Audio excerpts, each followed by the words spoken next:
नमस्कार, दोपहर का दम देख रहे हैं आप और मैं हूं आपके साथ प्रगति शर्मा। चलिए बात करेंगे कुछ सियासी खबरों की। मध्य प्रदेश कांग्रेस में भावी सीएम को लेकर चल रही अंतर्कलह के बीच इस तरह की खबरें सामने आ रही थी कि कमलनाथ चुनाव नहीं लड़ेंगे। इसे लेकर अब गृह मंत्री नरोत्तम मिश्रा ने कमलनाथ पर तंज कसा है। उन्होंने कहा है कि कांग्रेस में भी कोरोना की तरह ही कई वेरिएंट्स हैं, शायद इन्हीं से परेशान होकर उन्होंने चुनाव नहीं लड़ने की बात कही होगी।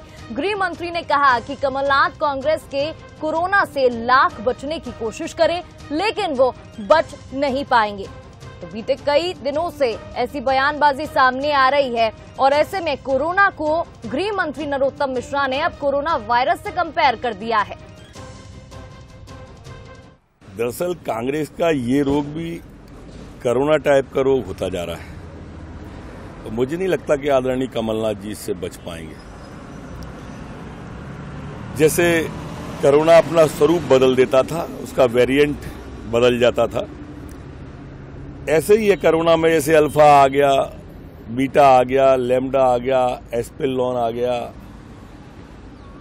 ऐसे ही कांग्रेस में भी लोग बदल बदल के कमलनाथ जी पे अटैक कर रहे हैं और इसी सब से पीड़ित होकर, क्योंकि पानी अब सर से ऊपर हो गया है, तो उन्होंने इसकी मना की होगी। और चले इस खबर पर अधिक बातचीत कर लेते हैं। Executive editor Manoj Saini ji live हमारे साथ जुड़ गए हैं। मनोज जी, कांग्रेस को हमेशा से अंतर्कलह के लिए साधा जाता है, निशाना कांग्रेस पर हमेशा से घेरती आई है बीजेपी, और ऐसे में कई दिनों से देखा जा रहा है कि कई तरह की बयानबाजी सामने आ रही है और अब तो वायरस वेरिएंट से कंपेयर कर दिया है। आने वाले चुनावों को देखते हुए क्या प्रेशर बनाने की कोशिश की जा रही है, क्या मायने निकाले? देखिए, निश्चित रूप से कोविड तो खत्म हो गया, लेकिन वायरस की जो चर्चा जब होती है तो वो हर जगह होती है, राजनीति में होती, बाकी जगह। पहले हम कहा करते थे कि ये उसका दुश्मन है, आजकल कहते हैं ये कोविड का वायरस है, इसको खा जाएगा। लेकिन ये राजनीतिक मामला है और 2023 के चुनाव सामने दिखाई दे ही रहे हैं, तो आरोप प्रत्यारोप, एक दूसरे पर निशाना साधना, ये सब दिखता रहेगा। लेकिन कांग्रेस के भीतर से ही कई बार ऐसी आवाजें आती है जो कांग्रेस की मुश्किल बढ़ाती है। दरअसल ये जो मुद्दा गरमाया है, कल कमलनाथ जी एक प्रोग्राम के दौरान तमाम मीडिया कर्मियों से मुलाकात किए थे और वहां कहीं शायद चर्चा में ये बात आ गई होगी कि मेरे लिए कोई जरूरी नहीं है कि मैं विधानसभा लड़ूं, मेरा मकसद तो यह होगा कि 230 विधानसभा देखूं। उन्होंने चर्चा में ऐसा कह दिया होगा। मकसद ये नहीं था कि वो चुनाव नहीं लड़ेंगे, और बाद में स्थिति ये बनी कि कांग्रेस को आकर सफाई देना पड़ा कि नहीं, वो चुनाव लड़ेंगे, और बीजेपी ने इस मुद्दे को उठा दिया कि कमलनाथ चुनाव नहीं लड़ना चाहते। उसके बाद से ये लगातार बातें कही जा रही है। फिर कांग्रेस की तरफ से सफाई भी सामने आई कि कमलनाथ जी चुनाव लड़ेंगे, लेकिन फिर बैठे बिठाए मुद्दा भारतीय जनता पार्टी को मिल गया, जैसा डॉक्टर नरोत्तम मिश्रा कह रहे हैं। उससे पहले कल कई नेताओं ने ट्वीट किए हैं और निशाना साधा। लेकिन ये जरूर कहा जा सकता है कि कांग्रेस के भीतर भी जितना बेहतर होना चाहिए, जो हमेशा कलह की बात कही जाती, वो दिखाई दे रही है, और उसका लाभ स्वाभाविक तौर पर जो भी सामने पार्टी, भारतीय जनता पार्टी, उसको मिलता है, और ये मुद्दा और गर्माता हुआ नजर आ रहा है। जी मनोज जी, यहाँ पर हमारे साथ दो राजनीतिक मेहमान भी जुड़ गए हैं। बीजेपी प्रवक्ता डॉक्टर हितेश वाजपेयी जी जुड़े हैं, इधर कांग्रेस प्रवक्ता योगेश यादव जी जुड़ गए हैं। डॉक्टर हितेश जी, सबसे पहले मैं आपके पास आना चाहूंगी। बीजेपी आने वाले चुनावों को देखते हुए कोई स्ट्रेटेजी अपना रही है, मेंटल प्रेशर बना रही है, या फिर अंतर्कलह जो है कांग्रेस में, क्योंकि अलग अलग तरह के बयान दोनों तरफ से सामने आ रहे हैं, उसको देखते हुए यहाँ पर कोई उम्मीद बीजेपी को बनती हुई नजर आ रही है? जी, अच्छा क्वेश्चन कर। हमारे पास जो खबर है उसके हिसाब से जो कानपुर में घर है कमलनाथ जी का, उसकी साफ सफाई भी शुरू हो गई है। कमलनाथ जी 80 साल के भी हो गए हैं। अभी बीच में नगरीय निकाय चुनाव थे तो आपने सुना था, उनने बयान दिया था ये तो ऐसे है, बोले महापौर आउपौर में मेरी कोई दिलचस्पी नहीं है, बोले पार्षदों के चुनाव में, और उसमें तो वो उसमें दिलचस्पी नहीं लिए। वो कहीं कैंपेन नहीं जा रहे थे। लोगों ने पूछा कि क्यों नहीं जाते हो, छिंदवाड़ा भी नहीं जाते हो, तो उन्होंने सीधा सीधा ये कह दिया था। अब उसके बाद जब लगातार सर्वे आ रहे हैं, फिर आपने देखा अरुण यादव ने बोल दिया कि नहीं साहब वो तो सब बाद में हमारे यहाँ तय होता, अभी ऐसे नहीं होता इतना आसानी से। जीतू पटवारी भी मानने को नहीं तैयार हैं, वो भी नाम नहीं ले रहे हैं इनका। फिर अजय सिंह तो आपको पता है दिल्ली तक हुआ है, और इन लोगों को कहीं स्थान भी नहीं दिया इन्होंने, नई कारकर्दगी बनी। और मजे की बात यह है कि इनका जो 5 साल तक पद पर रहने का काम है वो भी पूरा हो गया उदयपुर डिक्लेरेशन के हिसाब से। तो मुझे ऐसा लग रहा है कि कमलनाथ जी का समय चुनाव आने से पहले ही अध्यक्षीय कार्यकाल पूरा हो जाएगा। दबाव बना हुआ है, तो उसके मानसिक दबाव में वो खुद हैं, जो सवाल आपने कहा था, अंदर से कांग्रेस के। तो जो उनका जो विरोध हो रहा है उसको, लेकिन डॉक्टर साहब जी जी मनोज जी। लेकिन डॉक्टर साहब, जब वो सूची जारी हो गई, जिलाध्यक्ष नियुक्त कर दिए गए, बाकी लोगों की नियुक्ति कर दी, ये तो जब ही हुआ होगा जब कमलनाथ का तय हो गया होगा कि आगामी दिनों में अध्यक्ष बने रहेंगे। लेकिन बार बार आप आखिर कमलनाथ को घेर लेते, तो कमलनाथ, ये तो नहीं है कि कमलनाथ का नाम इतना बड़ा हो गया कि भारतीय जनता पार्टी में कोई डर सता रहा हो? मनोज जी, आपने देखिए कितनी चतुराई से मुझे एक चीज और याद दिला दी कि जैसे इन्होंने जिलाध्यक्ष नियुक्त किए अपनी तरफ से, ये तो ऑटोक्रेटिक है कमलनाथ, संजय गांधी स्टाइल के फंक्शनिंग में तीसरे पुत्र कहलाते हैं। इंदौर का कर दिया का, तो आपने देखा कितनी तेजी से विरोध हुआ, खंडवा हो, इंदौर हो, और पता लगा रीवा में भी गड़बड़ चल रही है। तो जितने बड़े नगर हैं, आपने बहुत अच्छा कहा, इन्होंने मन से सब कर दिए, अब सब रोल बैक हो रहे हैं। मतलब ये कुछ करके जाते हैं, उधर जेपी अग्रवाल जी दिल्ली से मना करवा देते, लेटर जारी करवा देते। इसको भी घटनाक्रम को आपने बहुत करीब से देखा होगा कि ऐसा होता नहीं है कि भाई प्रदेश अध्यक्ष को लेटर जारी करे और उसको रुकवाने का काम जेपी अग्रवाल जी वहां से दिल्ली से बैठ के करे प्रभारी। तो ये सब ये दर्शाता है कि सब कुछ अच्छा नहीं चल रहा है और अब कमलनाथ जी का समय पूरा हो गया है। तो स्वाभाविक है ऐसे समय में उनका आधा मन होगा, मैं लड़ूं कि नहीं लड़ूं, मैं लड़ाऊं कि नहीं लड़ाऊं। तो इस योगेश यादव जी, जी मनोज जी। योगेश जी, सूत्र बड़े गहरे हैं भारतीय जनता पार्टी की प्रगति, जैसा कह रहे हैं डॉक्टर हितेश वाजपेयी जी कि कानपुर की सफाई भी हो गई है, घर भी देखने लगे, बाकी चीजें भी। योगेश जी, बहुत लंबे सूत्र काम कर रहे हैं भारतीय जनता पार्टी। देखिए मनोज जी, बात स्पष्ट है कि भारतीय जनता पार्टी को स्वयं की चिंता नहीं है, शायद उनको कमलनाथ जी का फोबिया है और कमलनाथ जी से ज्यादा डर लग रहा है। मैं बोलता हूँ माननीय गृह मंत्री जी को कि अपने प्रशासन को देखें, जो मध्य प्रदेश के हालात खराब होते जा रहे हैं, अपने प्रशासनिक क्षमताओं का आकलन करें और अपने आप पर ध्यान दें। या भारतीय जनता पार्टी की जिस तरीके से हालत खराब हो रही है उन पर आप ध्यान दीजिए। कमलनाथ जी क्या कर रहे हैं, कमलनाथ जी का क्या है, इस मामले में आप लोगों को चिंता करने की जरूरत नहीं है। और यदि आपको ज्यादा चिंता हो रही है तो आप आइए, आमंत्रित है आपको, हम कांग्रेस ज्वाइन करवा देते हैं। जब आप कांग्रेस के इतने बड़े प्रवक्ता बन रहे हैं, कांग्रेस के इतने बड़े चिंतनशील व्यक्तित्व के रूप में उभर कर, चाहे वो हमारे नरोत्तम मिश्रा जी हो, चाहे हमारे हितेश भाई हो, आपको इतनी चिंता सता रही है कांग्रेस की, तो सादर आमंत्रित है, कांग्रेस के प्रवक्ता बन जाइए आप। बेवजह की बातें जिनका कोई अर्थ नहीं, जिनका कोई चिंता आपके भीतर के लोग ही बढ़ा देते चिंता। कभी योगेश यादव का कुछ आ जाता बयान, कभी जीतू पटवारी जी कुछ कह देते, कभी अजय सिंह कह देते, तो मौका मिल जाता भारतीय जनता पार्टी को। ये ऐसा समय है जब वैसे भी आप तो जानते हैं बीजेपी जरा सी जगह मिलती है तो फिर कहाँ चूकने वाली। एक ऐसे स्तंभ है, 2018 में उनके नेतृत्व में सरकार बनी थी, 2023 में भी उनके नेतृत्व में सरकार पुनः बनेगी।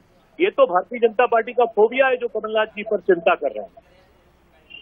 लेकिन योगेश जी, अलग अलग तरह के बयान यहाँ पर सामने आ रहे हैं, जैसे कि अभी भावी कहा गया, फिर अवश्यम भावी कहा गया, कमलनाथ को ट्वीट करके भी बताया गया कि वो सीएम फेस हो सकते हैं। लेकिन अलग अलग तरह के बयान है, तो ऐसे में तो कहीं जो कंफ्यूजन है पार्टी के बीच वो झलकता है। कंफ्यूजन है, बताया जा रहा है, किसको बताया जा रहा है सीएम फेस हो सकते हैं, कांग्रेस को बताया जा रहा है या विपक्ष को? जी देखिए, ये निर्विवाद है कि कमलनाथ जी हमारे सर्वमान्य नेता है और एक महानतम नेता की बात का परिचय होता है कि कभी भी वो अपने मुख से यह ना कहे कि मैं ही सब होगा। वो कांग्रेस के प्रजातंत्र का पर प्रणाली पर पूरा विश्वास रखते हैं, इसलिए उन्होंने अपनी राजनीतिक सहिष्णुता प्रदान करने के लिए बयान दिया था। इसका अर्थ ये नहीं कि कमलनाथ जी की प्रासंगिकता समाप्त हो चुकी है कांग्रेस, या कमलनाथ जी प्रासंगिक नहीं है कांग्रेस के लिए। कमलनाथ जी आज भी 16 से 18 घंटे जबरदस्त तरीके से काम करते हैं, अपडेट करते हैं, ब्लॉक स्तर तक पहुंच रहे हैं, बूथ स्तर तक पहुंच रहे हैं, पन्ना प्रभारियों तक पहुंच रहे हैं। और जितनी मेहनत उनमें, जिनको कहते हैं ना कि कालजयी नेता, जो अपनी उम्र को भी त्याग देते हैं, उनकी उम्र का उन पर कोई बंधन नहीं होता है, वो आज भी एक युवा नेता की तरह जबरदस्त तरीके से कार्य कर रहे हैं। और ये इस तरीके से एक षड्यंत्र चल रहा है भारतीय जनता पार्टी का कि कहीं ना कहीं कांग्रेस से ज्यादा सीटें आएंगी, तो कहीं ना कहीं से ये चिंता करें। भाई आप अपनी पार्टी की चिंता करें कि शिवराज जी रहेंगे या नहीं रहेंगे।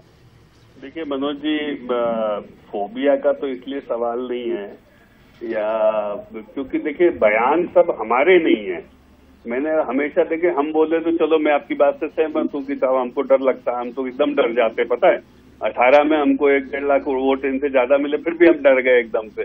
फिर उस 1-1.5 लाख के फासले को उपचुनाव में 28 में हमने और बढ़ा लिया, तो हम तो एकदम से डर गए। हम तो 4 बार से जीतते आ रहे, तो बेहद तो डरे हुए हैं हम इनसे, कांग्रेस से।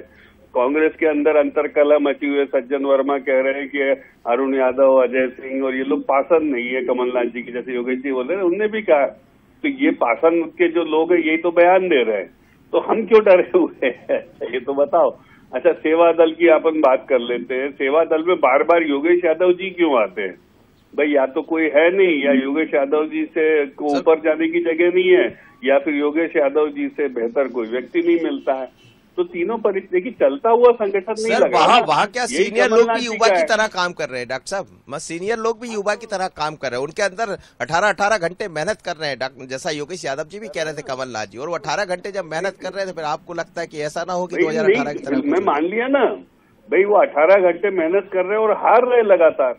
18 में भी कम वोट मिले थे, उपचुनाव सारे हार गए, पार्टी संभलती नहीं, सबको नाराज कर करके भगा के पार्टी से बाहर कर देते हैं। 3-3 जिला अध्यक्षों का मैंने उदाहरण दे ही दिया। ये बनाते हैं, वो रोक देते हैं। 3-3, 4-4 बड़े नेता उनको स्वीकार करने को नहीं तैयार हैं, वो आपके सामने मैंने रख दिया है।